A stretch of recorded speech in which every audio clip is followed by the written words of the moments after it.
The days diary with মুনিয়া।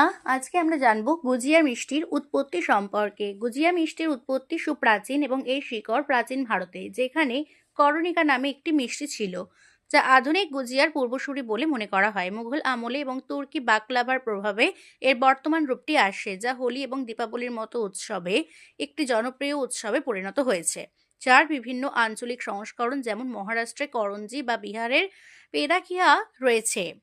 সংস্কৃত গ্রন্থে করণিকা নামে একটি মিষ্টির উল্লেখ পাওয়া যায়, যা শুকনো ফল ও মধু দিয়ে তৈরি করা হতো, যা গুজিয়ার প্রাচীন রূপ হতে পারে। মুঘল আমলে 15 শতক থেকে 18 শতাব্দী গুজিয়ার আধুনিক রূপটি তৈরি হয়েছিল বলেই মনে করা হয়, যেখানে খোয়া বা দুধের কঠিন অংশ এবং অন্যান্য উপকরণ যোগ করা হয়েছিল, যা এটিকে আরও সমৃদ্ধ করে তোলে।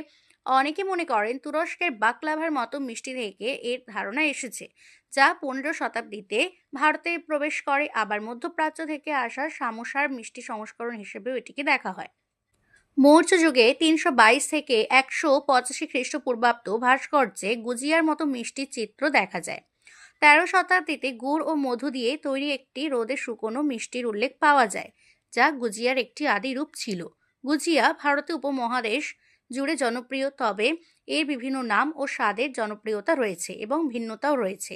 যেমন মহারাষ্ট্রে এটি করঞ্জি নামে পরিচিত, গুজরাটে ঘুঘরা নামে পরিচিত। সংক্ষেপে, গুজিয়া একটি প্রাচীন ভারতীয় মিষ্টির বিবর্তিত রূপ, যা বিভিন্ন সময় বিভিন্ন সংস্কৃতির প্রভাবে আজকের জনপ্রিয় মিষ্টিতে পরিণত হয়েছে। Thank you.